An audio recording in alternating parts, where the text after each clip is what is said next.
Welcome to the Winners and Losers Show. Hello, everybody. My name is Hank Thompson. I'm the host of the show.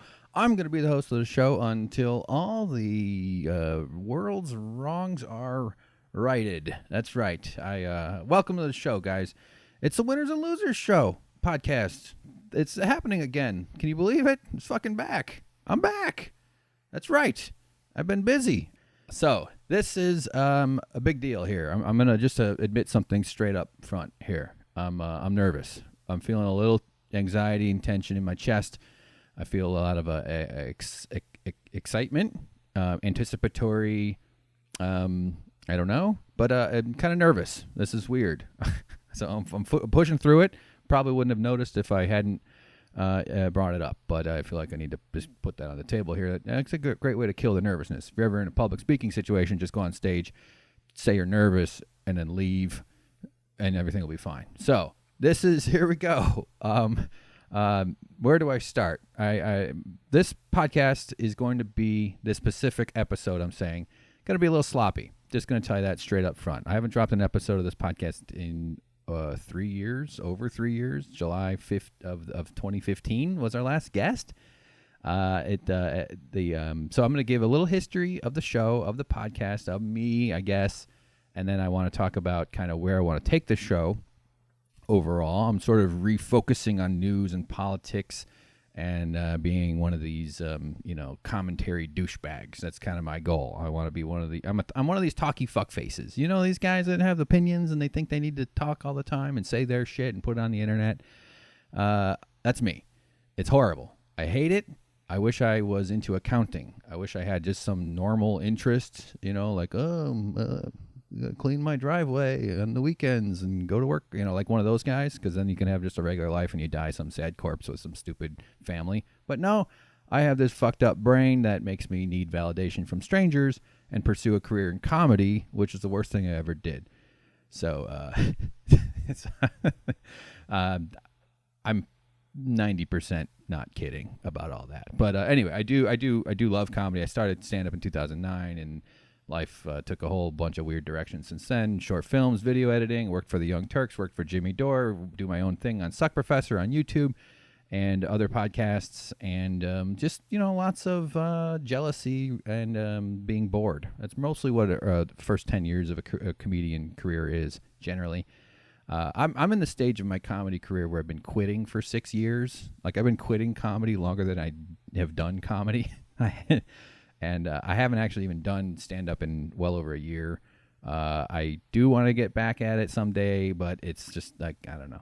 It's too much. It's just, I'm almost 40. I mean, my God, I can't just go back, because I'm at the point where I'd have to just start at the bottom of the open mic scene, and it's terrible. It's just, you thought waterboarding was tough. Oh, ugh, God, did I say tough? That's like Trump language. So, anyway, it's been a weird time. So yeah, this is going to be a sloppy one.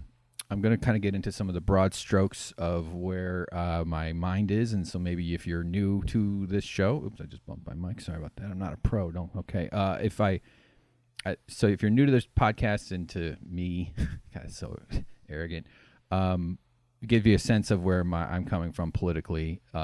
Sort of just like a ignorant socialism is more or less where I'd say. Meaning I haven't read a bunch of books. I have a lot of very clear, and I think they're clear, and I hope to communicate them well, feelings and opinions. And I've been working in LA in the take business. Okay, I worked for the Young Turks for almost 2 years, and I worked for Jimmy Dore in end of 2015 through all of 2016.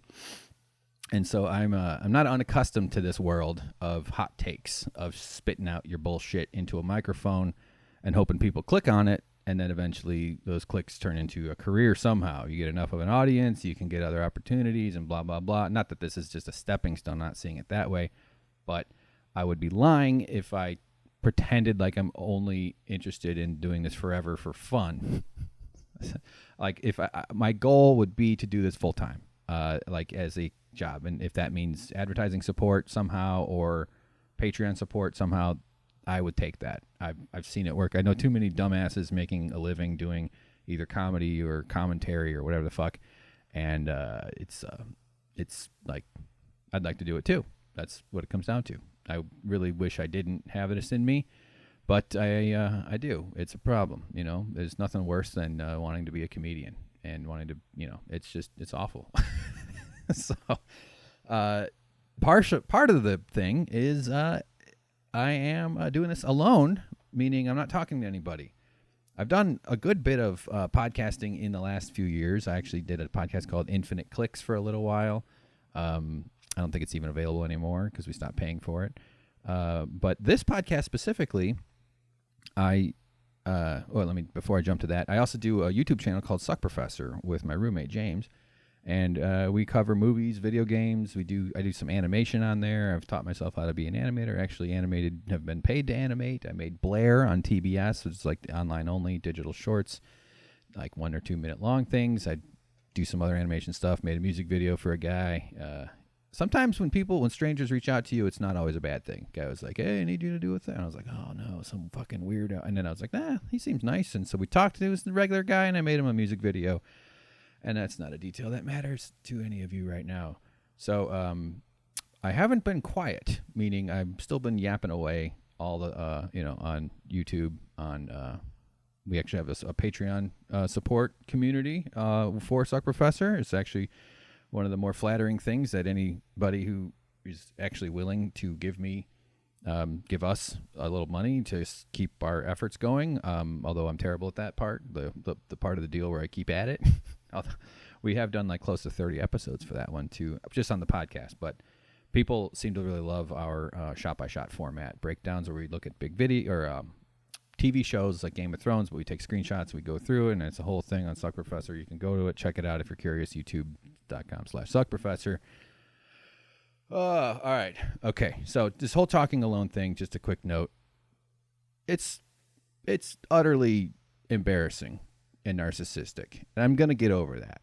One of the main things that's held me back in my career in comedy or whatever I'm trying to do is this negative brain I have. This like, you fucking loser. What are you? You're one of those. Don't be like, I have a lot of that. That's always going on in my head.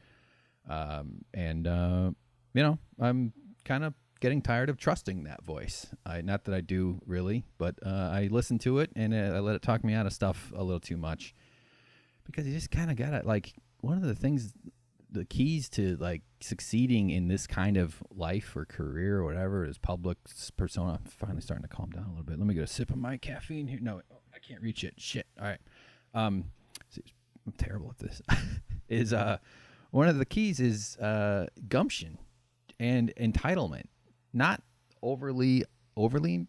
not excessive entitlement, which is absolutely something you'll find in this world, but a little bit of entitlement helps. Just that attitude that, I belong on stage, or I belong talking into a microphone and putting it on iTunes. I mean, I'm not alone in having this instinct, that's for sure. It's kind of something weird about humanity where we all feel like we need to talk all the time. I would imagine it's mostly because, well, we don't all feel that way, obviously, but people want to feel heard, and the internet gives you a chance to try to be heard, even though everybody has access. Like, the two great things about the internet, or the one great thing about the internet is also the worst thing about the internet.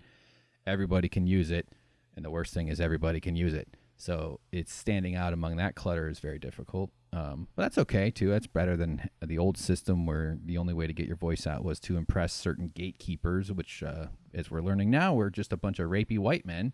So it's good that we're moving beyond that into the realm of just the general terribleness of humanity. So that's, progress, right? Pretty good. Nice going. Like I said, slop. Oh, fuck. See, I just gestured and I hit my microphone thing. I got a little boom mic. And honestly, surprised that works. It was really cheap. It's holding the microphone, and I guess that's more than I wanted to do. So good times. Where are we? What am I talking about? Oh, yeah. So it's hard to talk alone into a thing. I've done a lot of that with like video game Let's Plays that I put on my YouTube channel. Don't tell any women. I can't imagine dating and being like, yeah, I play video games on YouTube. Do you like Far Cry 5? Like, that's just, I don't know. Right? I mean, should I be embarrassed? Okay. but I've done a lot of speaking into a microphone alone, but that's in the context of like responding to a video game and trying to be funny. I mean, that's what Suck Professor is, just comedy for me. It's just a place for where I can like talk, because my brain likes to come up with thoughts and they like to escape. And since I haven't really done doing stand up in the last few years, my outlets for all these, you know, like how Candyman vomits up bees. It's like that's happening in my head, and I gotta get the bees out. This is partly that. I mean, so in that way, I'm serving my purpose there. But I would hope to build an audience, and I am coming at this whole thing. I'm switching. I wouldn't say switching, but the original. Okay, let's talk about the sort of original start of the podcast. Started in 2010.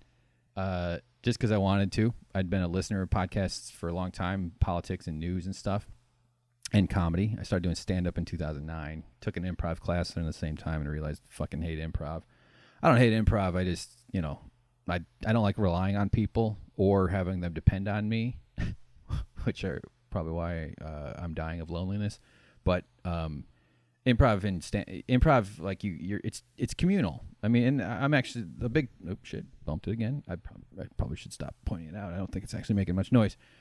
But a big theme of this show will be community, and will be because I think the core of America's problem is that we've killed community here. We've made everything is much more divisive than it's ever been, but we need to get back to that. There's evolutionary things going on, deficiencies that need to be addressed, and that we do a very, very poor job of in this country. So I'll probably get to that a little bit more later on. So skip ahead, because this first part's going to be just indulgent bullshit about the history. But I thought maybe if I am able to attract an audience somehow and people start listening, this is like a good starting point to pick up where I'm taking the show. I could have started a whole new show. I would have named it Hank Save America, because I'm saving America, you know. No, that's not. No, what a fucking arrogant thing to name a thing. Save America. Kiss my preparation H ass. All right. The H stands for Hank, by the way. Did I ever tell you? Why did I? Fuck. So here we go. Yeah. So 2009, I started comedy. Before that, I actually. Not before, but also during the first 4 years of stand-up, I owned an aquarium business. I was a fish tank guy. It was nice. You know, I didn't have a boss. My only boss was fish poop and people, and those were much easier to deal with than, customers. So I became a comedian, which I actually hesitate to use that word. I guess if you don't use that word, you're just some kind of loudmouth douchebag, which... also relevant, I guess. But anyway, so I started doing stand-up, and my whole life took a whole different turn. I'd always been good with computers, and I'd already been dabbling with like video editing, and I wanted to be a writer for a very long time before that, and just sort of accelerated all that process and started video editing, making short films, and kind of became good at that stuff. Wound up having an opportunity to move to L.A. to work for the Young Turks, which I have been a listener of since the Air America days, going way back when they're like them, Majority Report, Tom Hartman. Oh, can you get enough of that guy? Oh, man, just a cackle fest, isn't it? I'm laughing just thinking about it. Well, I agree with pretty much everything he says, but, you know, I think liberal, there's a lot of... liberals online, obviously. There's plenty of people with coming from left perspectives who have humor, but there's also plenty of them, and this is true of the right. But might as well start sniping at the left. Why not? You know, it's what we do. We need better communicators. We need better. The messages are not getting out. Somehow Chuck Schumer and Nancy Pelosi aren't getting the job done. The leadership has let us down in ways that are catastrophic and are going to destroy the future of the planet. I don't blame liberals only for the problems, but they're very much part of this broken non-democracy that we have. America's not a democracy. Just putting that out there. I'm not saying you shouldn't vote. We need to use the current election system to take power back, but it's not a fucking democracy. It's an oligarchy. It's run by, it was started as an ethno-state, a white land-owning ethno-state with genocidal roots, and it's like this. The stories we tell ourselves that we're taught in school are fucking bullshit. So we'll get into more of that, and partially too, what I hope to do with this show is educate myself too by reading. I want to read books. I want to bring articles and present ideas and be skeptical and acknowledge the biases that I have and look for bias that other people have. I think there's versions of skepticism that are very healthy, and it usually just constitutes bias awareness and lack of certainty. I honestly, one of the main problems right now, have I been saying lots? There's lots of main problems. Things are pretty fucked up. It's a real weird time.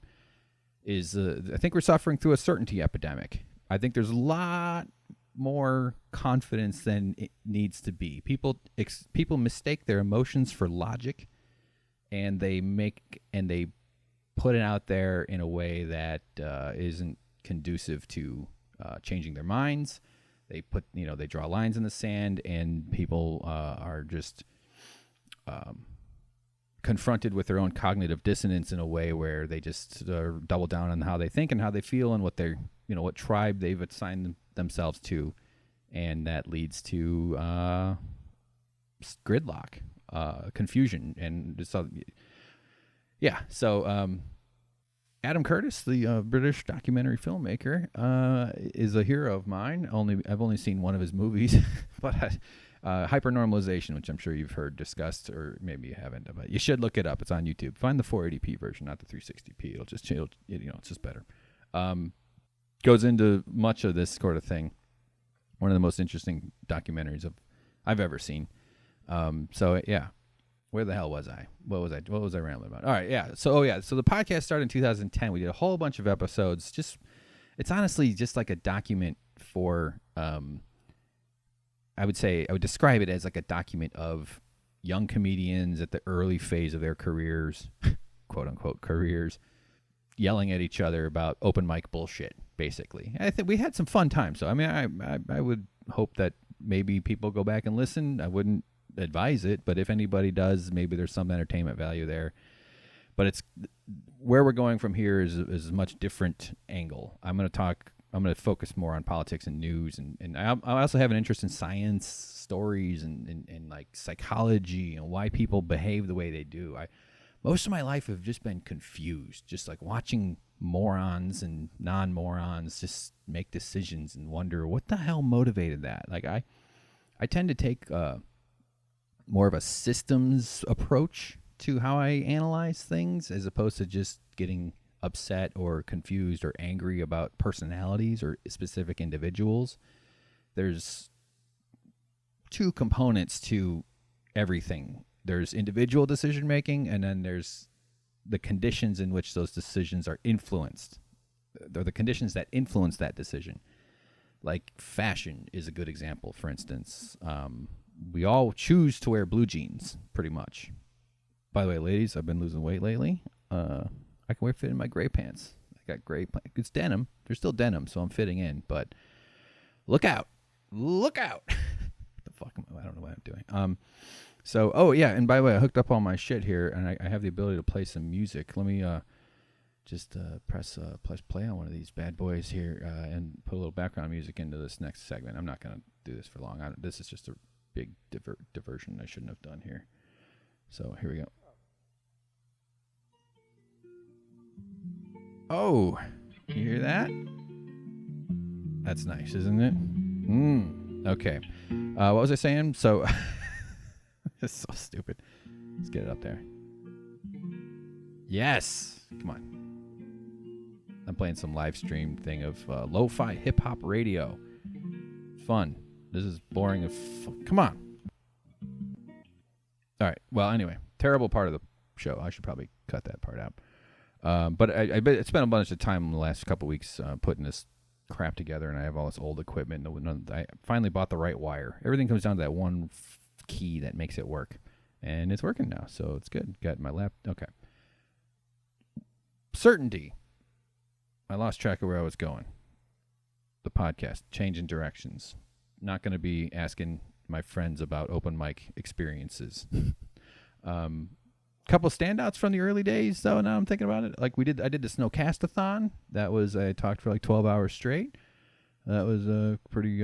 So look for that in the archives. And we used to do a segment called Dalai Lama or Porn Star, which I recall that being probably the most requested / complimented thing that people would mention to me. The few listeners we had that would say something where we would compare tweets from the Dalai Lama and tweets from porn stars, because sometimes they're hard to tell the difference. I mean, these are inspiring figures in our world, so it's not a coincidence or weird that they would often be sharing similar sentiments, as you will understand.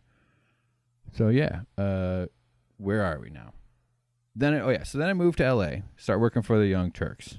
They needed someone to work on their comedy channel, TYT Comedy, for which like the main show at the time for that was the Jimmy Dore Show. And so I moved to LA, I sold my business, I sold all my shit, and I packed up and I showed up in LA, freaked out, nervous, excited, complete change of course in my life.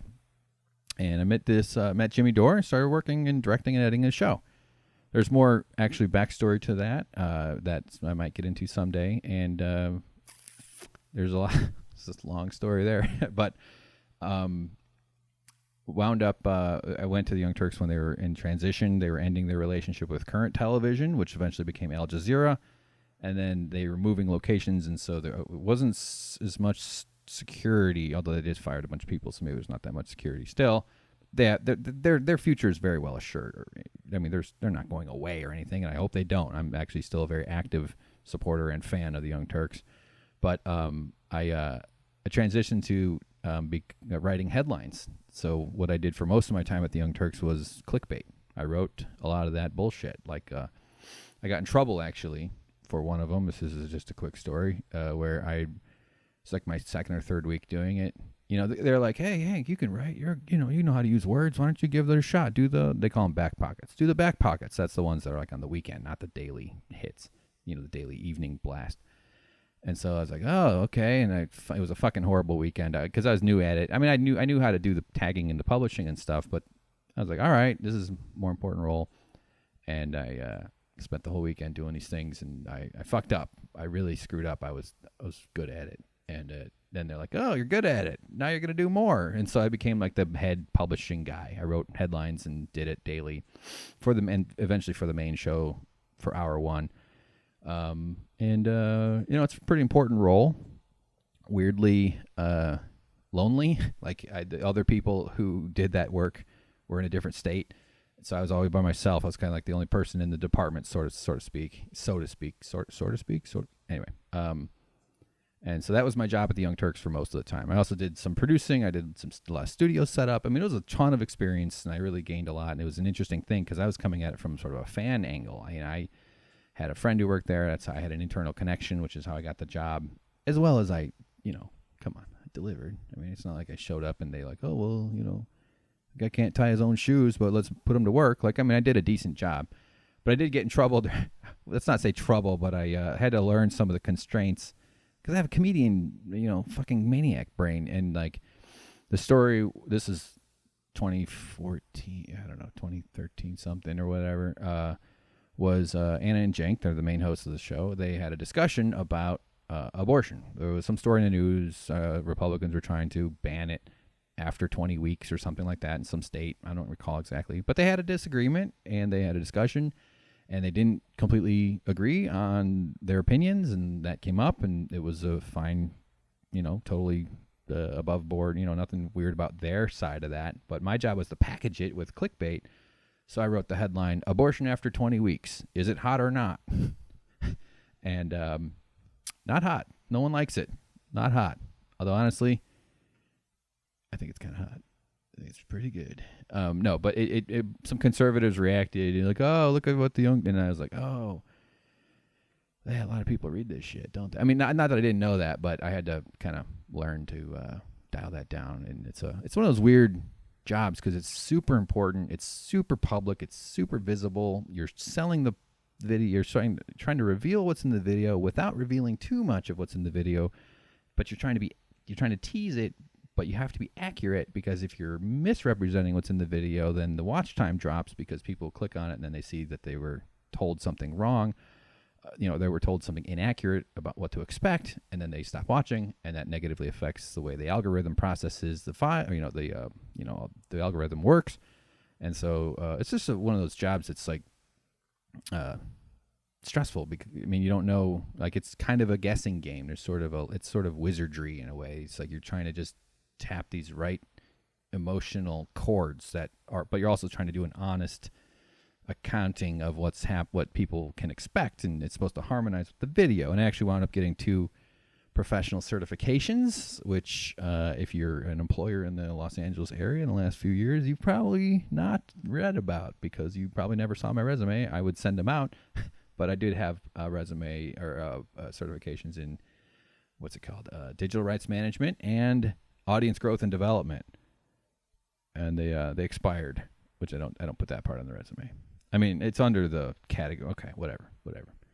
So then I couldn't take it, though. Honestly, I was just fucking miserable. I brought some baggage with me to LA, too. I'm a bit of a nut. I deal with depression and shit like that. And it's kind of a thing that's sort of driven, it's not unique among people like me. I mean, people who think they're funny enough to put their shit on the internet. But it's held me back a lot of times. And these days, just to advance a little bit here, I'm much better. Meditation has helped me greatly. I've been in therapy, too. I'm very privileged to have some help from my father for therapy. Therapy is a great way to avoid having to bury your kid. So I guess that's, in that sense, it's pays for itself. Things got kind of scary for a while, but been doing better. And this is not politics or news, as I said. This is just personal nonsense now. So anyway, after the Young Turks, I left because I was like, I'm not doing comedy. I'm working till like 8:00 every night. I'm kind of miserable. I didn't come here for this job. This isn't the comedy section of TUIT. So I quit somewhat impulsively. Probably wasn't real smart. I probably could have done part-time. I could have made a maybe slightly better decision there, but I needed to change. And things just got harder after that.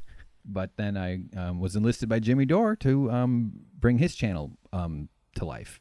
He'd been a little frustrated by Young Turks because they were in a sort of transitionary period, and he wanted his show to be more regular, and it just wasn't quite, and he was doing it himself, which you can respect, that's what I'm trying to do now.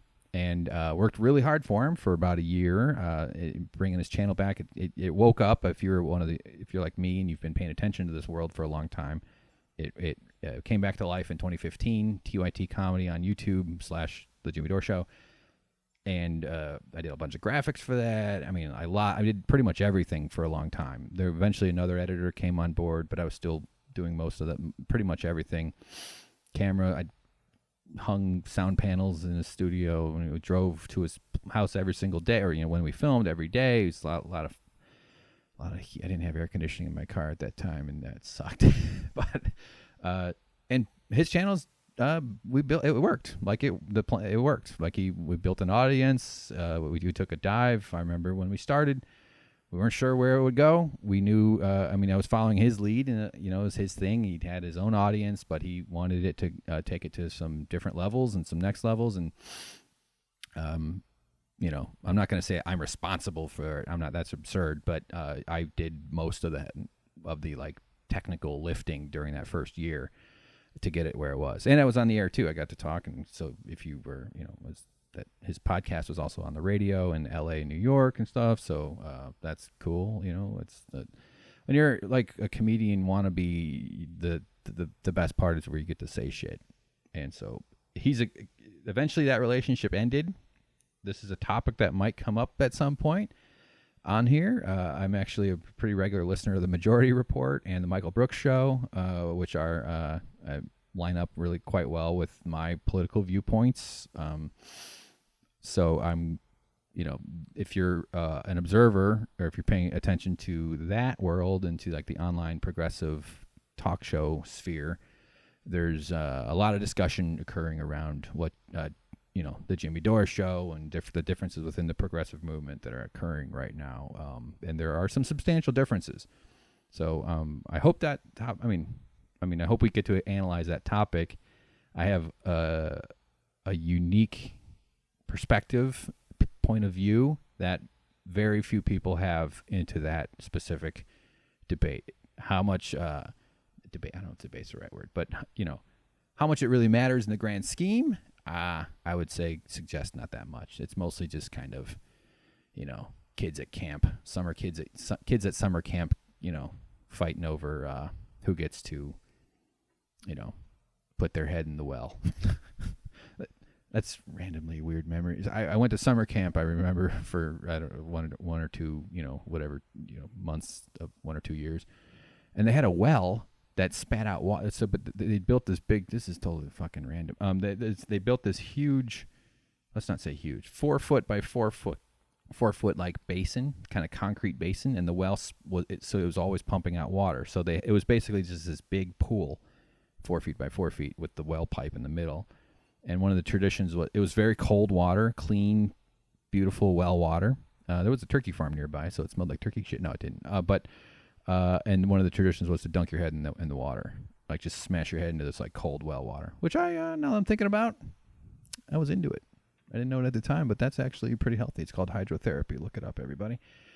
Felt good. The fuck am I talking about now? Oh, okay, summer camp. The division, the majority. Okay, I hope to talk about that stuff more later. I have pretty strong opinions on a lot of it, and I mean, that's why I'm doing this, so I can, get rid of the bees, so to speak.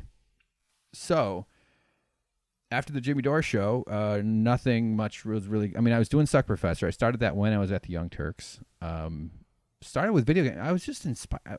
Let's not say inspired, but once I got some YouTube expertise, and I was being paid to do it professionally, and I was at one of the more growing popular YouTube channels. I mean, on the grand scheme, there's far larger channels than Young Turks, but within the liberal progressive talk show sphere, I think it's got the biggest footprint. So I got to see a lot of stuff, and I remember seeing all these video game players channels making just shit tons of money, fucking clicking on stuff, and they're horrible. These guys have no personality. Well, they have the wrong. Maybe not the wrong personality. They have screamy, annoying personalities. Maybe that's why I relate. And I was like, these guys suck. Look at how much money they're making. They're having a great time. And I've been a video game player since I was a little kid. It's not like that part of it was artifice. Like I grew up playing video games, Sega Master System, Sega Genesis. We were mostly a Sega family. How's that for you? We had Nintendo too, of course. I mean, come on, we weren't poor. No, we were poor actually. My childhood was fucked up, man.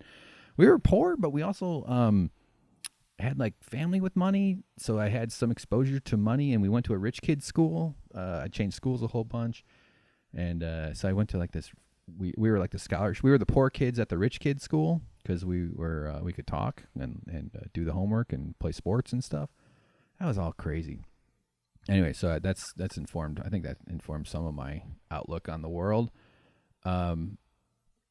So that's why I started Suck Professor. I'd already had like the idea, the name Suck Professor in my mind, just from I had the URL. That was from my original notion for my comedy website, which is not. It's not. I mean, I still have the URL, but it's not. I just have HankThompsonComedy.com, which desperately needs updating. But so. And I dragged my roommate, who's not a comedian, and he doesn't even really have ambitions to be a public, talky fuckface like me, but he's a good guy, smart guy, funny guy. He's got, his own take on the world, which we don't always agree, and it works out really well. So we wound up doing video game shit, and then it's a bunch of random stuff and some guides, and very experimental. And mostly just kind of me learning how to video edit and just expanding my knowledge in that realm. And I'd say I'm a pretty decent video editor nowadays. I'm pretty good at. I did animations for for True North on the Young Turks, which was a partnership with TYT and Go 90. So I worked on that this year. They lost their animator, so they had to bring me in for like the last month, which was a lot of work. Good, but good stuff. I think I'm not embarrassed by the work I did for them. And but Suck Professor then became like we started talking movies and shows, and we sort of just fell into this other format, the shot by shot breakdowns, and people seem to really appreciate those, and they like our chemistry. Plenty of people. I've been called a cuck a good number of times, and my liberalism will spill out in some of those episodes too, which I always try to like pull back on it a little. And it's like, I mean, people, just because I'm sort of sensitive to people, they didn't click on something that's political and they don't necessarily want to be. But on the other hand, it's like nowadays, with what's going on in the world, it's like, if you're conservative, you can just kiss my fucking ass. I don't really, I mean, if you still support that, I don't know, I have, just conservatism is, especially the modern American conservatism, this Republican Party, the damage these guys have done and are doing, all for greed, all to serve corporate masters. And the Democrats, I would lump into this as far as my critique of who deserves blame. I'm not in any way defender of the establishment Democrats that are, the analogy that you've heard over and over is the Harlem Globetrotters versus the Washington Generals, who are just paid to look stupid and get played, and we always know what the outcome's going to be. I mean, I think that's apt. I mean, Democrats, it's not a mistake that they're both funded by the same people. They're both funded by corporations, which are people somehow. So we're in this. It's a scourge. The corruption is overwhelming, and it's so overwhelming. It's normal, and it's before Trump. I mean, it's just like the entire system is a system-wide failure. Capitalism is effective for concentrating wealth. It's effective for generating incentives that drive innovation. That sounds like what am I working for Trunk all of a sudden? It's fucking ridiculous. But I'm not completely against some of the outcomes of capitalism, like the organizational ability. I don't think that's unique to capitalism, though. Here's one of the concepts that I'm definitely going to be hitting on over and over in this show. Capitalism, we measure it by who it elevates. We measure it by the winners. And actually, this is one reason I kept the show here, because Winners and Losers is a pretty good name, I think, for a lot of what I want to talk about, because, winners and losers. Wow, what great analysis there, fuckface. But I don't measure capitalism by who wins. I think that's the wrong metric. Measure by who it leaves behind. Measure by who's at the bottom. That's the important part to me. Let me put a little music up here, guys. Ooh, damn. Measure it by who it leaves behind. I know I don't like talking over music. It sounds creepy. Like when your waiter lingers too long, you're like, hey, come on, dude, get out of here. Trying to have sushi. I haven't had sushi in a long time. But if you measure capitalism by who it leaves behind, it's a dismal failure. Any homeless person, 22 plus veterans a day kill themselves. Not saying that's directly from capitalism. That's more directly from militarism and capitalism, which are now this pretty hard to separate, as Eisenhower warned in his farewell address. But it's not okay. Like we've become so immune or tolerant, maybe. Americans are way too tolerant of other people's pain. And I think it's largely on purpose.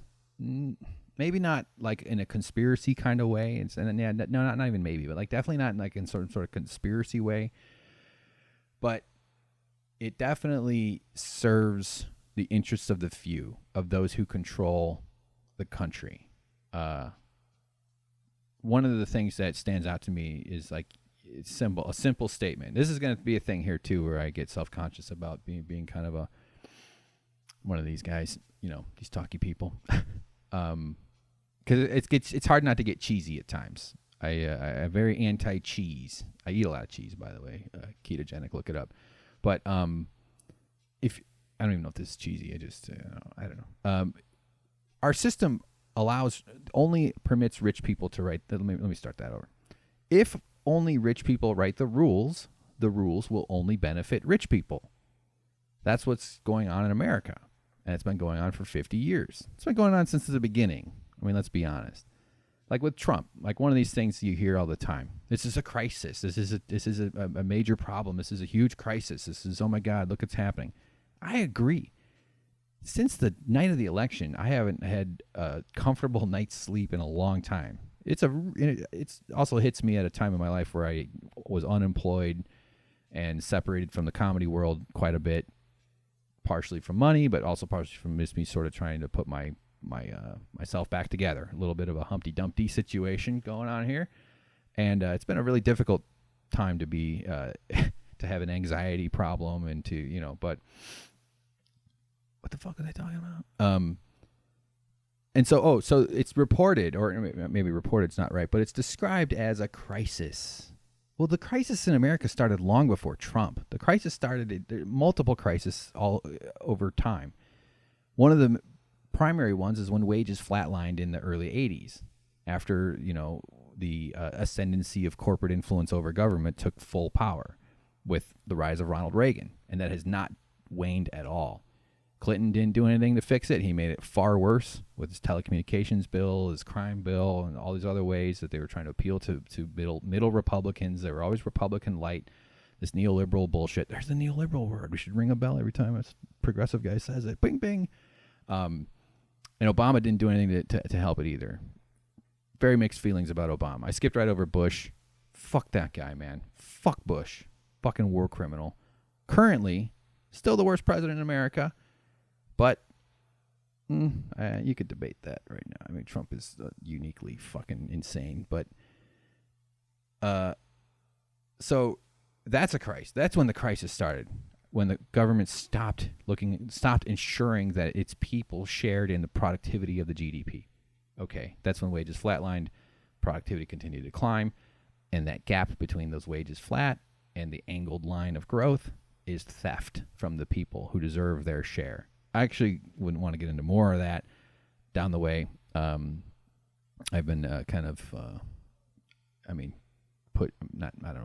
developing a very socialist / Marxist viewpoint. And honestly, I don't really have a lot of experience with what Marxism is. I've only heard it described in a couple interviews, and those were really interesting because it kind of verified and validated some of my intuitive feelings about work and just about I always had this notion, and this is one thing that's been common in my life and my careers, which is I think why the aquarium thing was nice for me, because I was my own boss, and why having a boss is just sort of difficult in general. Why do I have to work for I gotta work so you can get rich? I'm fucking working and you're getting benefit? That's fucking nuts. I don't that doesn't seem right. Something seems intuitively wrong. I understand there's a whole thing going on where you agree to a rate, and that I actually hope to talk a lot more about this exact thing. But I finally heard that notion articulated much more responsibly and intelligently in an interview with someone who was describing Marxist theory, and I was like, that's exactly what I was thinking all this time. Fuck, it's not right. Hold on, let's get the music here.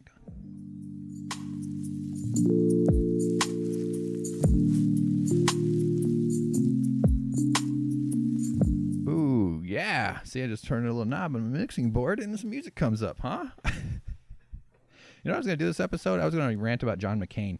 I've been trying to record this podcast for about 4 months. It's the last month. I actually just started a new job. I'm about 3 weeks into it, so I'm getting over that, that new job syndrome. It's kind of a lower end kind of guy. It's not like a career job that I need, but it's actually a really nice thing for me. It's full time. I will have health insurance. Fucking America. The health insurance situation is another one of its massive crimes that it's insane how hard it is to talk people into caring about their own fucking health care and for other people. It's unbelievable that it's a difficult thing to persuade people into. And that's largely kind of one of the things I hope to explore with this show is why is it so hard to change? And not that I'm going to answer that question right now, but I also would say though that you don't want to change too fast. Depending on what's being changed. Sometimes things do need to change very quickly. But if you can't have a system that allows for immediate change at all times at the whim of some maniac or even some rational person. So there's a sort of institutional geez, a little bubble of sweat sweat. What's sweat on the inside? Saliva. Just blood just popped up. Encumbrance or that's kind of helpful. Just depend. I mean, I'm not now. I sound like I'm defending the way it works. I actually think the government needs to be completely redesigned. I think if we go back to the system that brought us Trump, we don't deserve to be a country. It's absurd. Just, I mean, again, I told you this one was going to be sloppy. I don't really have a plan here. I'm just going to ramble.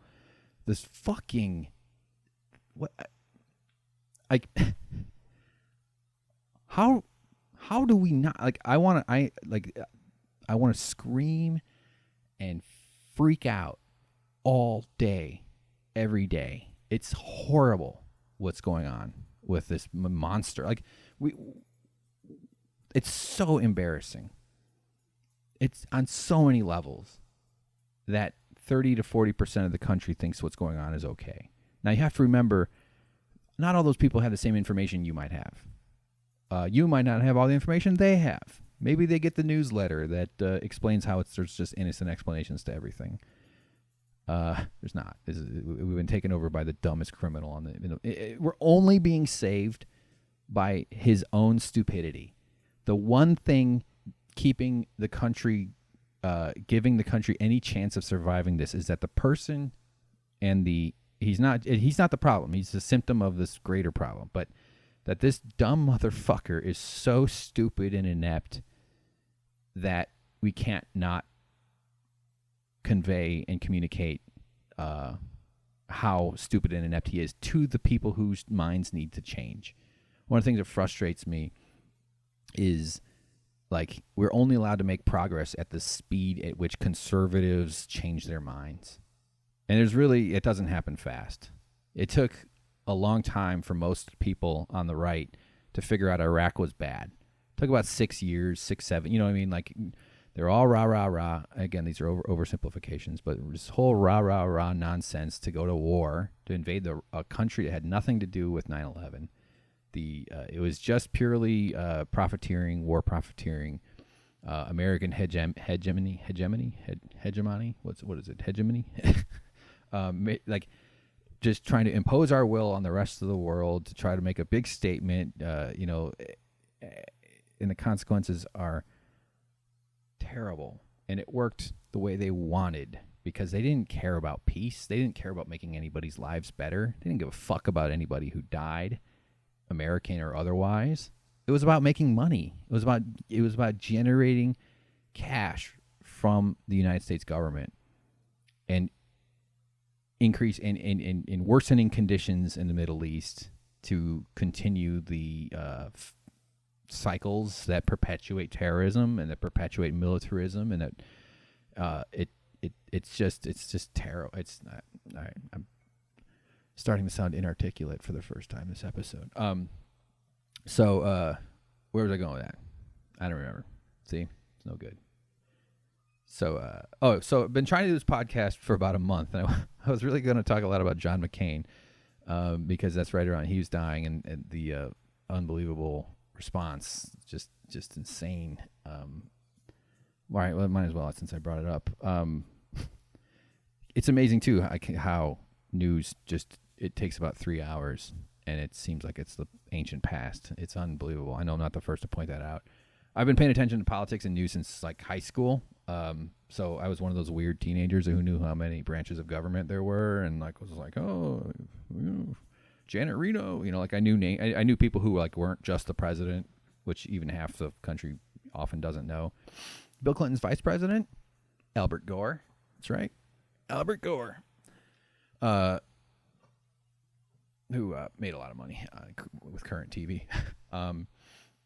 It's not a critique, but again, another one of these dopey rich assholes. It's not dopey, actually. And by the way, the world would be so much better off if he'd been president in 2000.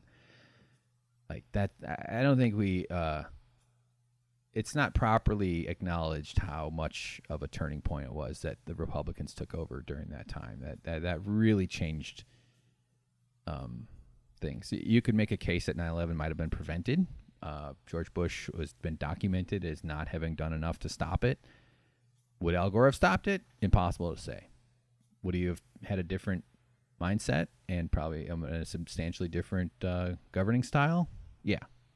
And on the environment, which is proving to be the biggest problem, and I actually would argue is going to probably happen. It's probably going to get worse faster than anybody realizes, and it's going to be a long, slow/fast process where all kinds of pain and distress is going to be inflicted through when people have to abandon the coastlines and through just what we're witnessing now with the increased storms and weird weather patterns and flowers coming up in January.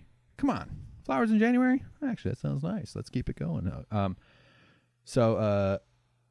Again, I just lost track of where I was going with all this stuff.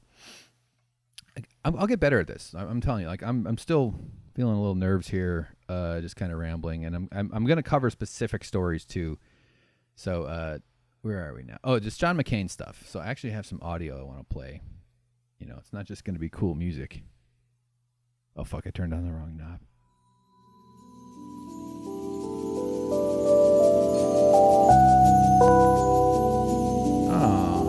Oh, that sounds nice. Isn't that nice? It feels like when Mr. Rogers takes the train to his backyard. So McCain, all right, first the disclaimer, his sacrifice as a POW is above reproach if the story that we're told is true. And I don't have any reason to suspect it's not. He could have left early. He chose not to. And he suffered tremendously under torture regime. And I want to throw that out there. McCain, the POW, big respect. Thank you for your service. But McCain, the politician, one of history's worst people. I mean, this guy, the outpouring of nonsense over this guy's death and his life because of his death, his life was examined.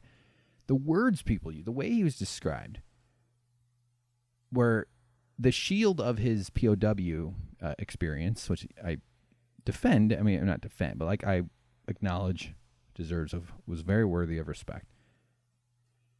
The way that was used to paper over his overt aggression, his violence, his republicanism, just on that alone, I mean, if you've supported Republican policies for the last 40 years, you've supported concentration of wealth, you've supported hurting people, underprivileged people, marginalized people. You've, not that only Democrats should be respected, they're just as much part of the problem as Republicans, but there's a heartlessness and a coldness to conservatism as it's applied to real policies that needs to be acknowledged more. It's a dangerous ideology. It concentrates wealth. It denies science. And I mean, it's getting stupider and stupider, or more stupid and more stupid, depending on what my English teacher wants to hear. It's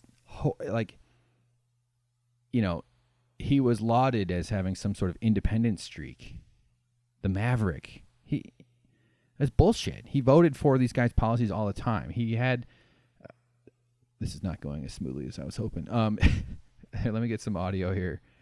Here we go. I got it all set up in a file. The guy never opposed a military... I mean, I imagine there might be one or two cases where he voted against some sort of military intervention, but he was extremely militaristic. A lot of people had their lives cut short because of this guy.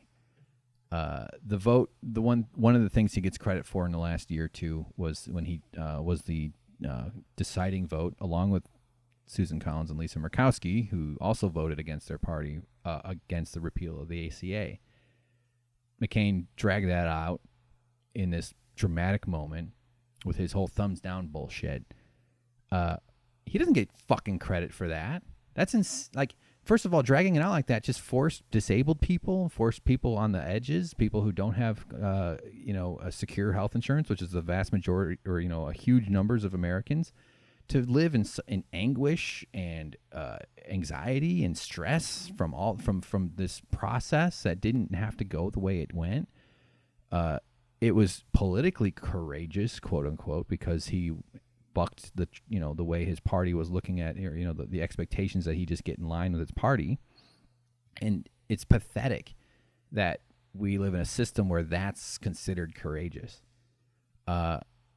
If they had passed that, if they had repealed that law, or if they had repealed ACA by passing that law, they would have taken away health insurance from somewhere around 30 million people, I think is the number. I'm not sure exactly what that was, but I remember reading that roughly 20 to 30,000 people would die a year from having no health insurance. Not to mention those who keep it, but having health insurance doesn't mean you have health access. You don't have health care just because you have health insurance.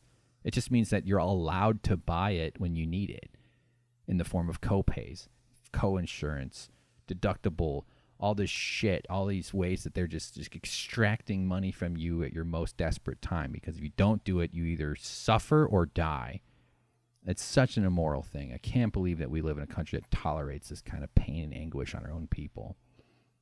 So John McCain's vote saved 25,000 lives a year. That's not courageous.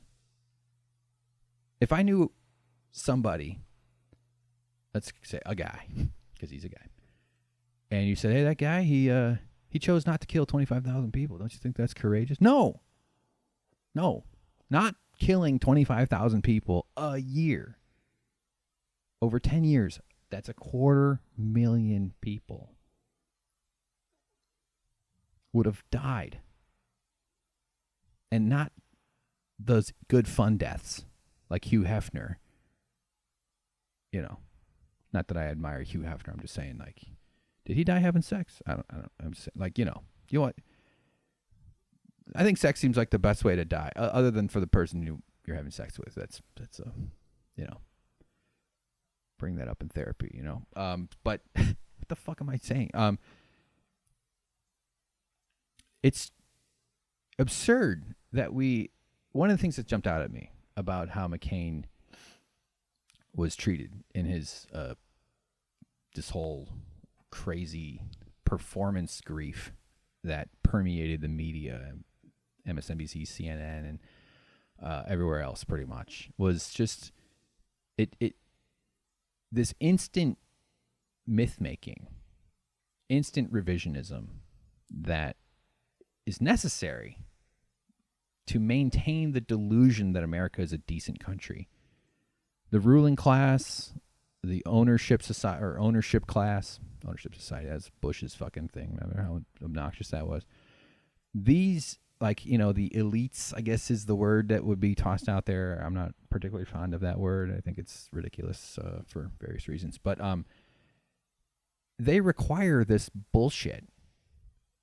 And they're able to get enough Americans to go along with it. I saw people on Twitter who I follow who are, liberal-minded, progressive-minded, and just pouring their hearts out for this fucking asshole who spent his career making the lives of poor people worse and underserved people worse, just through his generic Republican,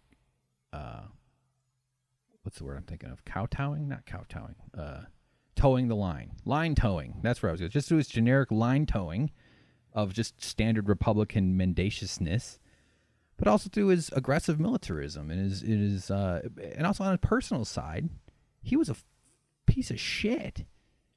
He called his wife a cunt in front of reporters. It's a documented story. She said something about his hair, I think, and he just whips out the C word at his wife. I'm not sure when it's appropriate to call anybody a cunt, unless you have a British accent. I guess that's fun. It's kind of like, it's like their word for pal, I think. Anna Navarro was she's a commentator you'll see on CNN a bunch of times. She's one of these never Trumpers who, again, this is another fucking farce. These never Trumping assholes. I understand that they're better than people who are Trumpers, and I'm glad they're out there. And I in some ways, whatever ways they can influence conservatives to come along. Oh, actually, I just remembered what I was trying to say earlier about conservatives taking their sweet time to learn things. Conservative taking time. Okay, I'm typing notes here, guys. This is it. I'm doing everything myself. I got like 3 monitors pointed at me.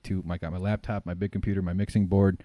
So Ana Navarro, there was the one absurd tweet she wrote about how, because Aretha Franklin died around the same time, how John McCain and Aretha Franklin are hanging out in heaven. I'm pretty sure John McCain's hanging out with Jimi Hendrix. Okay, Ana Navarro.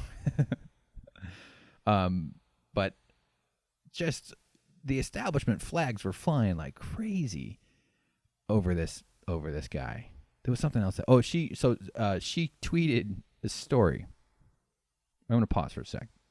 All right, she tweeted this story, and somebody, Elon Green wrote, I don't think this story means what Ana Navarro thinks it means. And so it was like one of these screen grab quote things. One time, I think this is from her book. I'm going to, all right, whatever. I'll do the attribution. We'll worry about that shit later. This is mostly just for me to get past my first time jitters here about starting up this podcast. So she wrote, one time, John got lit. What the fuck? Pause. Okay, all right. I thought this was a book excerpt. This is actually from a CNN opinion piece she wrote. She writes, one time John got livid with me. We were having dinner with his wife Cindy and Senator Lindsey Graham. It was a very busy restaurant in D.C. I made a passing comment about Sarah Palin. I can't remember what exactly I said, but I'm sure it was snarky. John screamed at me, got red in the face, punched the table, and got up to leave several times. So that's what was quoted out of here. Let me just go on with what she writes. She goes, you see, John McCain was a loyal and chivalrous man. He was grateful to all those who had helped. How does that story prove that he was loyal and chivalrous? This is a grown adult. Face turns red from rage, punches the table, gets up to, what kind of person behaves this way? So I looked into it.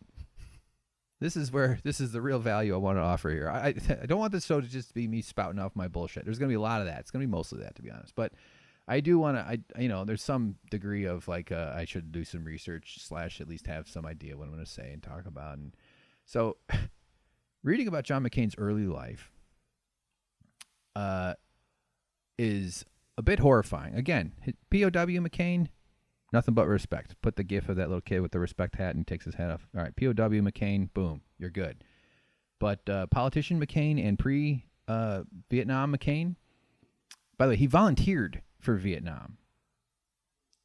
Most soldiers who died and who went to war there were drafted.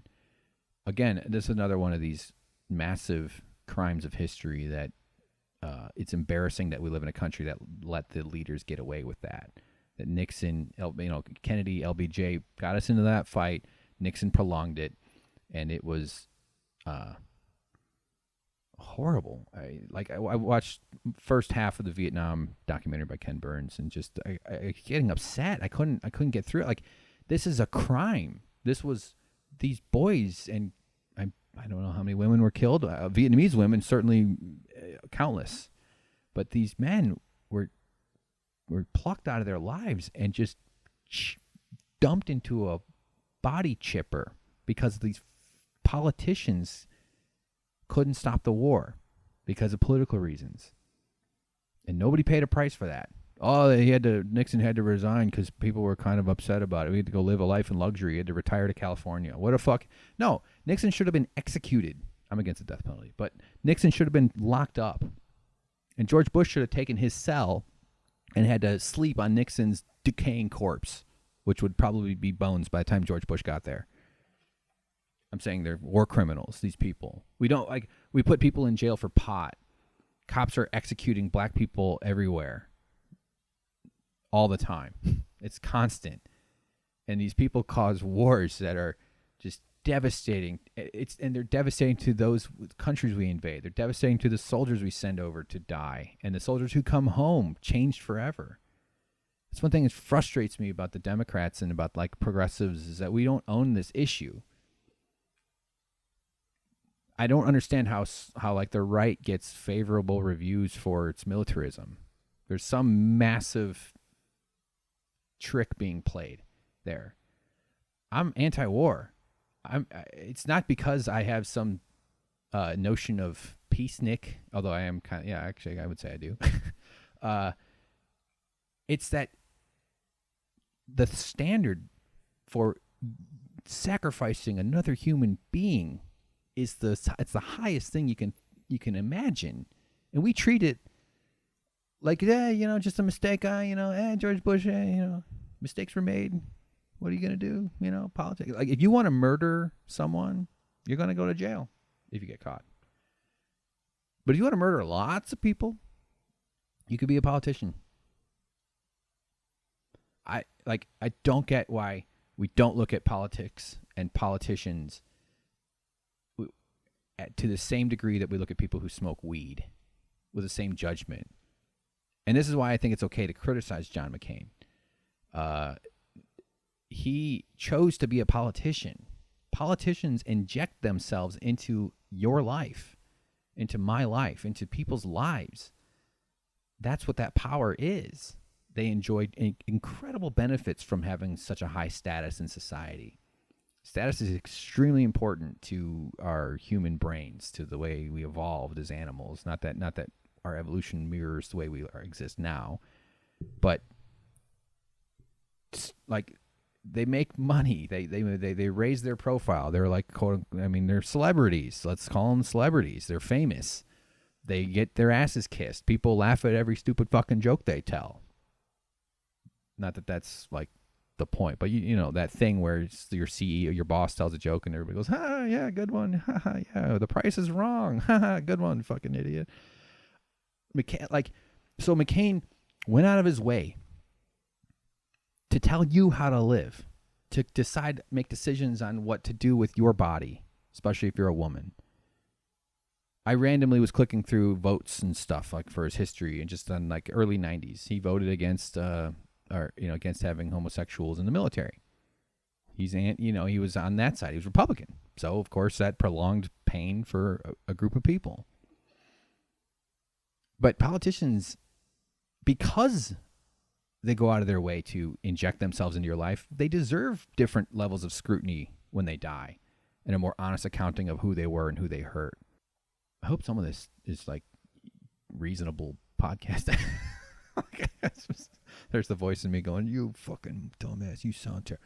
All right, so listen to this. Listen, just because I listen to a bunch of podcasts, so I'll just maybe Chapo Trap House, Michael Brooks Show, Majority Report, Young Turks videos, but actually lately John Idarola I like a lot. The Damage Report. Various other kind of comedian-centric podcasts. Occasionally Joe Rogan, depending on the guest, although that's for some reason Joe Rogan is like, I don't know, man, shit's fucked up. Those aren't all I listen to, but there's quite a lot, that's a start. But this is something I haven't heard on a lot of, Pod Save, that show, Pod Save America. I don't think those guys are horrible. They're just just Democrat establishment kind of. I mean, they say a lot of the right things, but I don't know. Maybe and that's okay. They seem to have a lot of fun. There's a lot of laughter. Those live shows are probably a blast to do. Everybody loves standing on stage getting applause.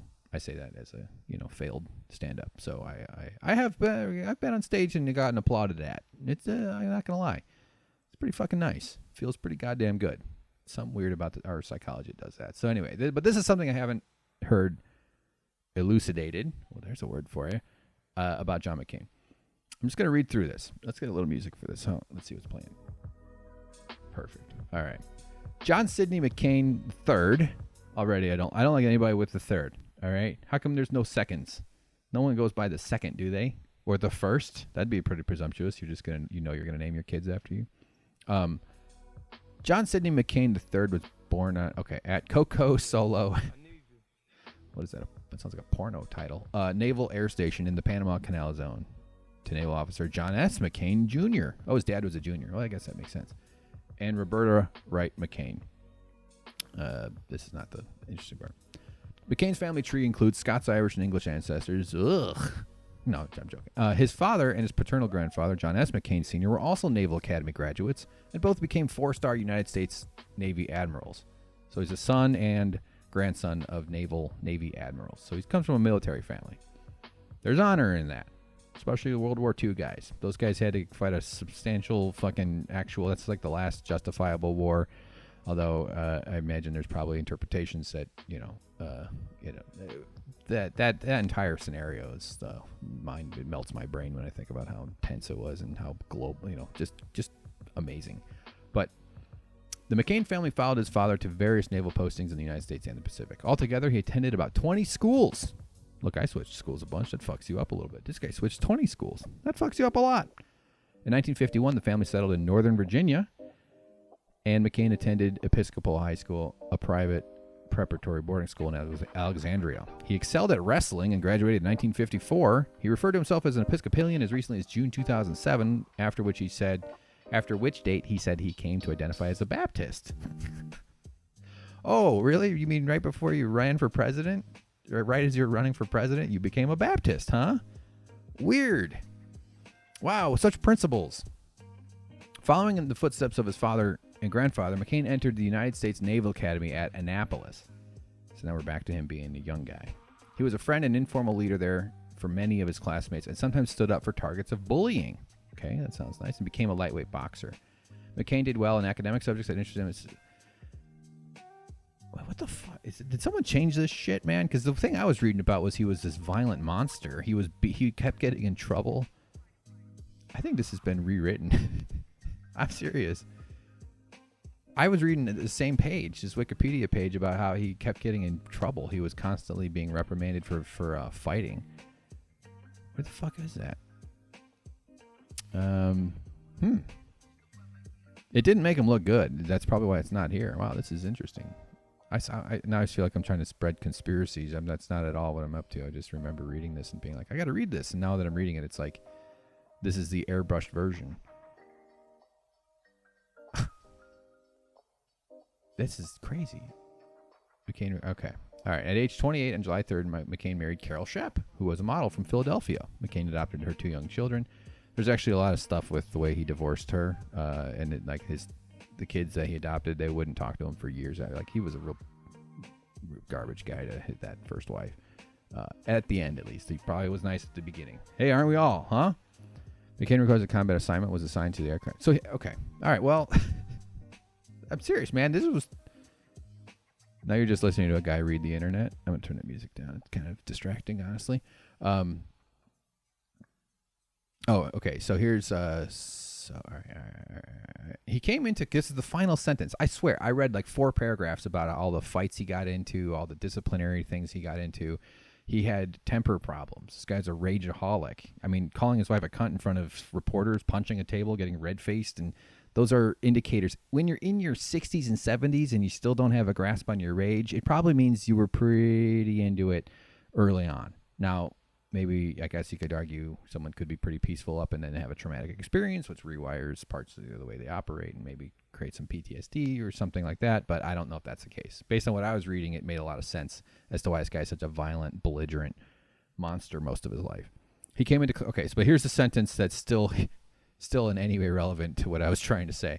He came into conflict with higher-ranking personnel and did not always obey the rules, which contributed to a low-class rank. 894 of 899. Oh, despite a high IQ. So they even butter that out. They go, oh, he had a high IQ, even though he was 5th from the very bottom of his class. McCain graduated in 1958 from a naval academy. All right, well, this has been sloppy. I told you, this is going to be fucking bad. This has been changed, though. I mean, that's how Wikipedia works. I'm going to have to follow up on this. Now it's just going to be me. What if I did like 2 years and just shitting on John McCain?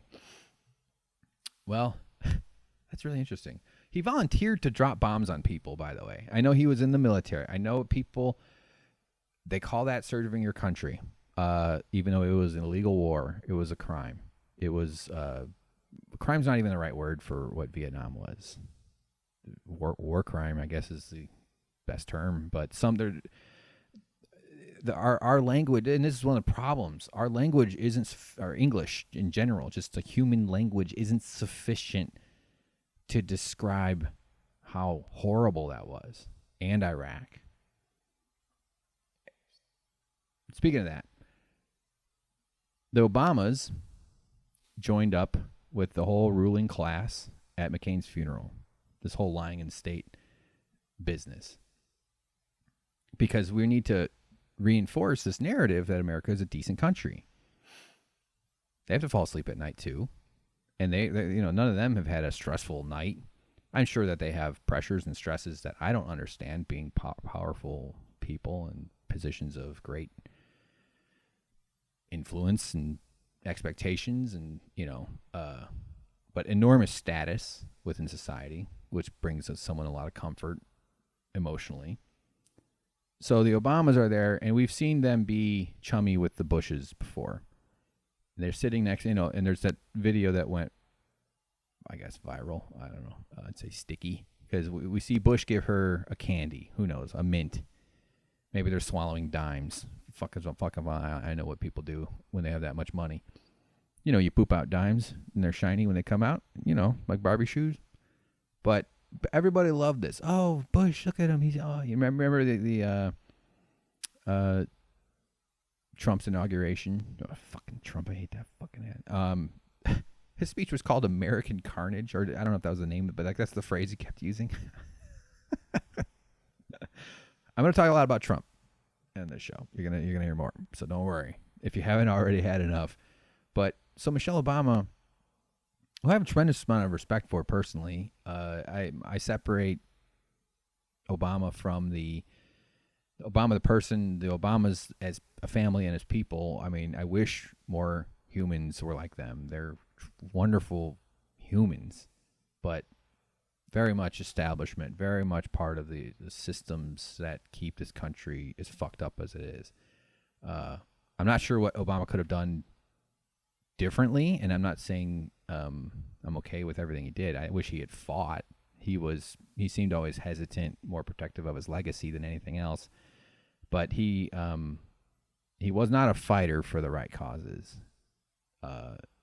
He's a very passionate, powerful, charismatic speaker when he's campaigning for himself or when he's campaigning for establishment Democrats. But when it came time to actually put up a fight, he would start with compromise and then just kind of mealy-mouth his way through the various things, including the TARP bailouts at the beginning of his term, which something had to happen, but a big part of it was just making tax cuts permanent for the rich, which is something Republicans couldn't accomplish. So, way to go. But Bush giving Michelle candy, and they're friendly, and it looks nice. Look at the candy. Like, he's a war criminal.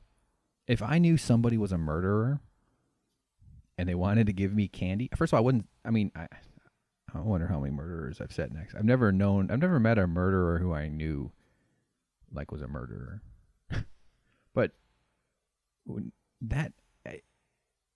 it's just such a sign of how entrenched the powerful become, because it's not about and I don't know what Michelle's supposed to do. I don't know if she's supposed to turn her back on him, but there are principles, and taking candy from a war criminal is a bad look. And I know I'm saying that and it sounds simplistic and it's kind of naive and a little stupid, but it's just I'm being very inarticulate. I really wanted to try to dial in that a little bit more. The whole system is broken. The corruption, I got to end this. It's coming up on an hour and 30. I was hoping to only keep it around an hour. So big theme that I'm going to talk about is just this system-wide breakdown of how the crisis after crisis after crisis. And the only reason it's being called a crisis now is because the powerful class is somewhat threatened. The institutions are standing up for themselves with the Mueller investigation and with, the judicial system, which is currently being stuffed with hardcore right-wing judges, thanks to, Mitch McConnell not approving any of Obama's judges and Obama not fighting hard enough to get them in there, and all these vacancies were left open. Everybody expected Hillary to become president, and a lot of those vacancies would have been filled, although if she'd had opposition Congress, it would have been a real weird... a Hillary presidency would have been nuts. I would have loved it over what we currently have. I voted for Hillary. I voted against Trump more than I voted for Hillary. I would have. Wasn't happy to vote for her. She thrived in an establishment, or she thrived in a corrupt system. And in my view, I have a very wide definition of corruption, which is like, if you, all of a sudden I just talked myself into a corner. I wasn't prepared to define it exactly, but if you thrive in a corrupt system, you're by definition corrupt. People compliment Nancy Pelosi because she's good at raising money. Oh yeah, we can't get rid of her. She knows how to do it. She knows how to raise money. She knows. Yes, that's why we have to get rid of her. Besides, the leadership of any side of this world in a system that allows someone like Trump to win, the leadership has to go. Even if it seems unfair, they have to go. Every single one of them. Schumer, Pelosi, all the top Democrats. Alexandria Ocasio-Cortez beating, what's his name? Carper? Shit, name's gone from my head right now. But that guy was like fourth in line for the Democrats. So it's good that he's gone. Get rid of him. And we have to fundamentally rewrite the rules. But I voted for Hillary because I didn't want my vote to go to waste. I wanted to go against Trump. And I know this is one of the big divisions within like the Jimmy Dore / Sam Cedar war, or kind of blah, blah, blah, is like voting for third party, just throwing away your vote, blah, blah. It's not if you have instant runoff voting. Like if there was instant runoff voting and every vote counts, I probably would have written in Bernie and then Hillary, or I might have voted for Jill Stein and then had Hillary as number 2. I see voting as a responsibility to those who don't have my privilege. Because you don't have to pay if you don't have to pay the price for these awful, just almost said mendacious twice. I would have fucked up the podcast. If you don't have to pay the price for this, if you don't have to face the edge of the spear, or the point of the edge, although the edge of spears are also pretty dangerous. It's not just the tip. I mean, when does the tip and the edge start? The tip is just is it like a molecule? Anyway, all right, Jesus Christ. You owe those people who have to vote in a way that helps them down. Like, it's about power. I would love to have multiple parties, but we don't have a 3 or 4 party system. We have a 2-party system, and we have to use the 2-party system to reform itself into something where we can accommodate more parties. But currently, as it is, it doesn't work. It's a complete waste. Especially given how costly it is to have Republicans in charge. I mean, these guys will stop at nothing to take over. And the rise of fascism, which is a global movement, is terrifying. And back to what I was saying, the only reason we're getting by is because Trump is so stupid. One of the things that terrifies me, and then I'm going to end here because I got a lot more. I actually got a bunch of McCain audio. Maybe we'll just burn through that real quick. I've been like getting this audio to work for weeks and weeks because of my mixing board and shit, and now I'm not even going to use it. But this thought occurs to me at least a few times a week, once a day probably.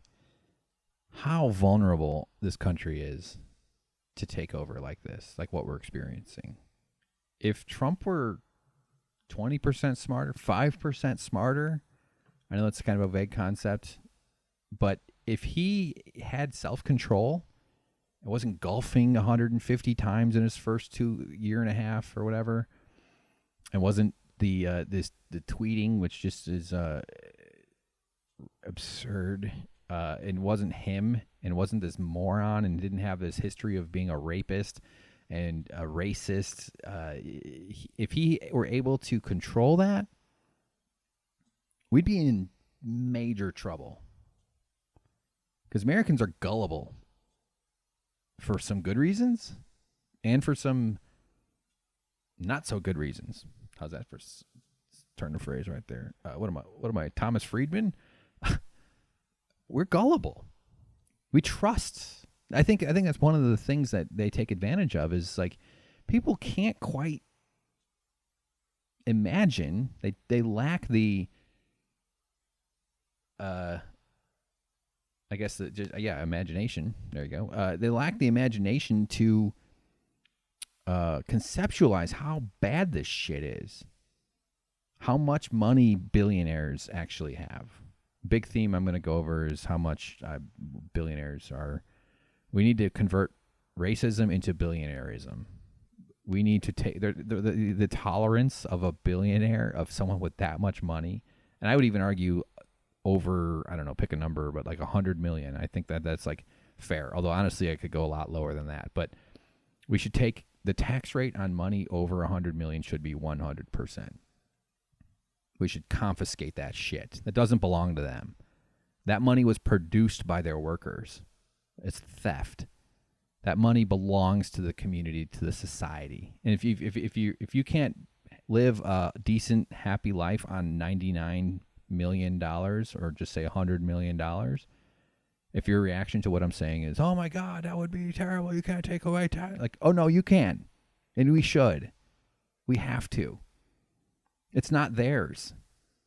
It's only in their accounts because of a system that's corrupt and a system that permitted that to begin with. The ultimate goal, in my opinion, the way we should set up this world and this culture and this society is we should build our economy around what workers deserve, not what workers are willing to tolerate. Because what we do now is we have this system where you get what you're allowed, what you're willing to tolerate, and that's, you better be happy with it, because there's no recourse. And Americans seem, for some reason, incredibly tolerant of their own oppression.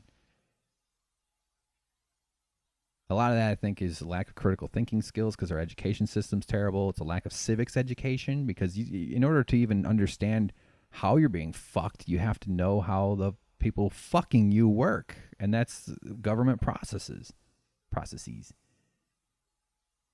So we should build society around what workers deserve, not what workers are willing to tolerate. And I know it's variable. I know some industries pay better, blah, blah, blah, different benefits. Some people are quite happy with the level of income they've got. They get by. That's fine. That's okay. But they deserve more. You're worth more.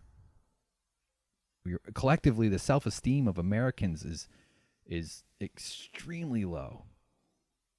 And we don't even know how the last thing they'll ever teach children in school is how much worth they have, how much worth they're entitled to as human beings, as people deserving of a safe environment, of people deserving of a government that's predictable, competent, and boring.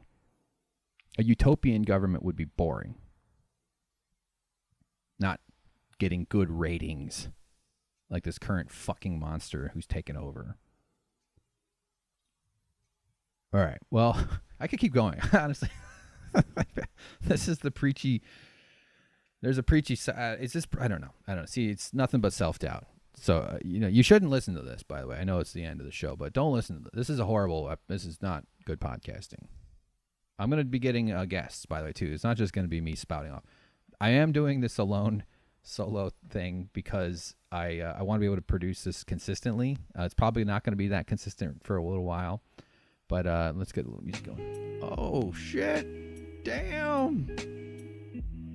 Copyright violation, motherfuckers. Oh, yeah, we got some John McCain audio real quick. Then I'm going to jump back into what I was just trying to say, which I don't remember. So you'll remember this hit. Actually, you know what? Fuck it. We'll do this next time. We'll do one. All right, see, look, here we go. Let's just do one. This is just an oldie but a goodie. Honestly, I just want to do this to see if my software is set up properly so that it's working. So this is an oldie. You'll remember this one, of course, I'm sure. Don't ever forget this guy. When one of the greatest American heroes just casually joked about murdering people from the sky. That old Beach Boys song, Bomberan. Bom, bom, bom, bom. Anyway.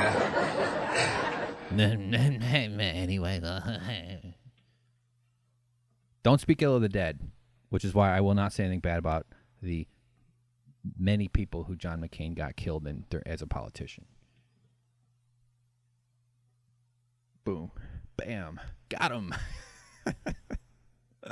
Oh, yeah, so I'm doing the solo ones because booking sucks. Booking's fucking obnoxious, honestly. That's just what it is. I remember doing this podcast and other shit, It's just horrible. I just haven't, especially in LA. If I'm going to go do live guests, either they got to come here or I got to go there. That'll happen. And actually, there's a lot of interesting people to talk to. Probably get some repeat faces on here. But I imagine I'll end up doing Skype interviews too at some point. That hopefully becomes a thing. But I do want to be able to like develop this solo muscle, which plenty of practice at that too, by the way. You know, if in order to make the show happen, I have all the technical skills I need. It does add complexity to what I have to think about while I'm doing this, but that'll get better too. I've got my laptop doing the recording. I've got my mic. You know, it's not that complicated to be honest. But eventually, maybe the show gains an audience. Maybe I can have someone work for me, and I would treat them well. They deserve it. I would. That's jumping really far ahead to the point. Trust me, I'm fully aware. Like most things, I'll probably abandon this in a few months, and it'll just be yet another corpse on the, rotting in the wake of my failed comedy career. But it has to happen, honestly. Like partly is like I like to talk. I like to podcast. I like to talk to people. I like to spew my bullshit onto the internet. And a lot of ways too is I get all these ideas for Twitter. Whatchamacallits, threads, they call them, and I want to just ramble on about what I feel and think. And that just, my tweets, I suck. I'm terrible at Twitter. I'm horrible at it. I've nothing but hemorrhage followers since I've lost 100 followers this year. I think like about 40 were like some bot purge that they did a few months ago, but I'm awful at it. I don't know. I try. Yeah. So starting this new job I've got, I'll get into that later. It's nothing super amazing. It's actually quite nice for me though. It's I've been unemployed and pretty stressed and struggling quite a lot for the last couple years. This will be predictable. I'll be able to function more because of it. Thank God. It's been a long time coming. We're gonna have some fun. Okay, so I just got to get used to talking alone like I am right now, because that's going to be a good bit of it at first, especially during this first phase. So maybe it'll be a video component at some point. That's probably the best thing to do as far as discovery goes, and meaning reaching a larger audience. The two best things are, well, maybe not exactly, but the best thing is collaboration. There's one of those internet-y words, but both with audio podcasts, but video too. But also it's a model I know how to do. I've done it. I did it for Jimmy Dore. I built his channel up during that first year from like 25,000 derelict, I think it was less than that, derelict subscriber base with no activity to over 180,000 when I left. And the revenue was skyrocketing. And I know he's doing quite well these days. So I've done this and I want to do it.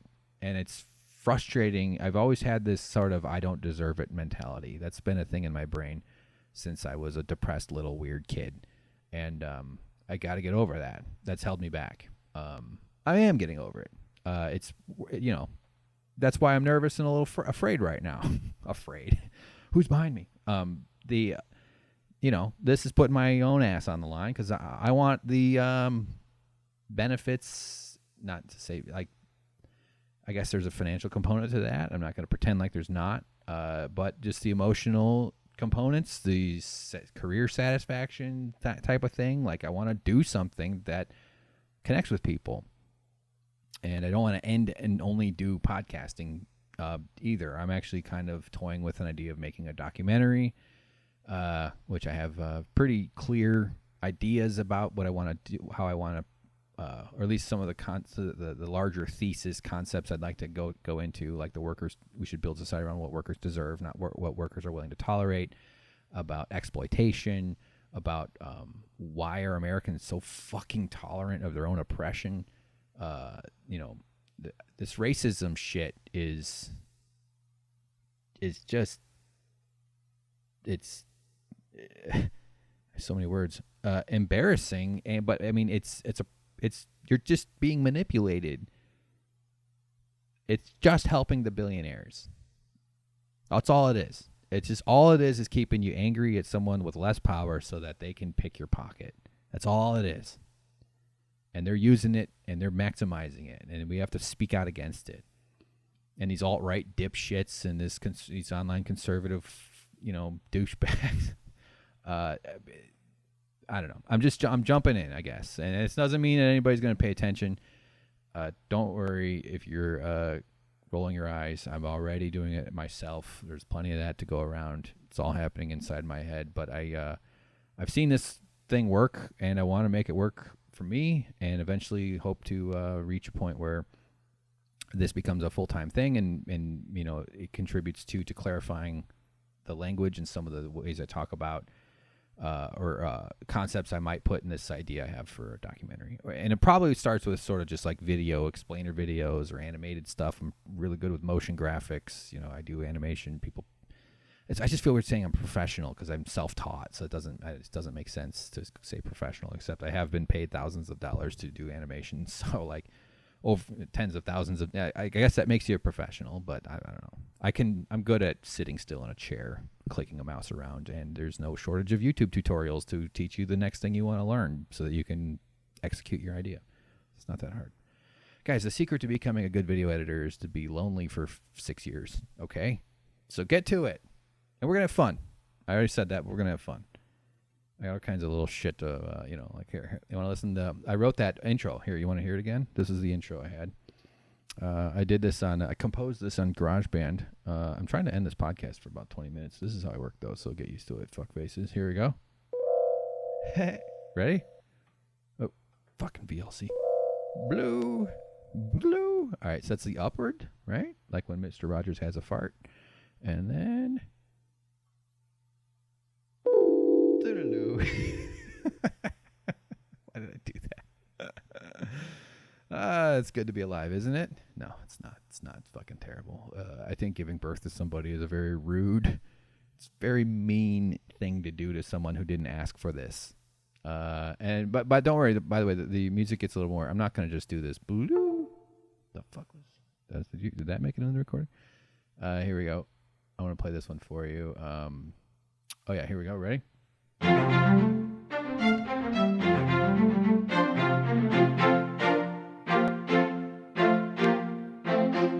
Oh shit! What was that? See, it's gonna. That's the kind of the yeah. That was GarageBand, and they have this auto thing. You just click on cello and then like violin, and you press auto, and it goes. So I didn't write. I didn't write that. I didn't do that one. But by the way, GarageBand's fucking cool, man. You can do all kinds of great shit with that.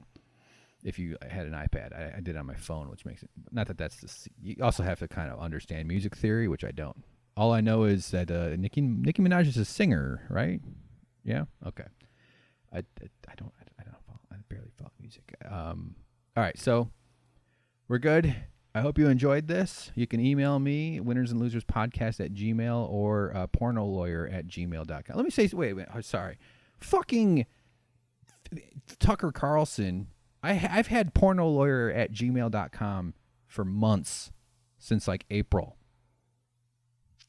You can find it on @suckprofessor if you're looking for proof. I tweeted about it when I did. I don't remember when I did it, but yeah. My other Twitter's @Hank_Thompson. I had pornolawyer@gmail.com, and I was planning on using it as this show's primary email contact. Really more of a joke than anything, but I literally, you can email pornolawyer@gmail, and I will read it eventually. I don't know the password is. It's written down, whatever. Now, Tucker Carlson comes on with Michael Avenatti, the porno lawyer, and they call him Creepy Porn Lawyer. And they made a big fuss about it. Everybody's covering it, too. Everybody. The one or two shows that I've seen. Now it seems like I'm aping that. They stole it from me. No, they didn't do that either. But I just, who doesn't love good porno, I want to get rich enough to afford ethical porn. These days I can only consume factory farm porn. All right, so email me, tweet at me, hit me up, and feedback. Feed me back. This is fucking terrible. So little encouragement's nice. iTunes reviews. Actually, I think this show has a few already that are available. And yeah, we did it. I'm starting to calm down now. I'm starting to feel like now I'm getting at the end here. I'll be able to crack open a cold seltzer and lean back. I might take a nap. Maybe not. Thank you for listening. I love you. I apologize for all the bullshit that I just foisted onto the world. But you know what? It's about time a white guy put his opinions on the internet, isn't it? Not enough. Not enough white guys with beards putting their opinions on the internet. So I'm filling that void. Filling the void, everybody. You're welcome. You're welcome, planet Earth. Goodbye.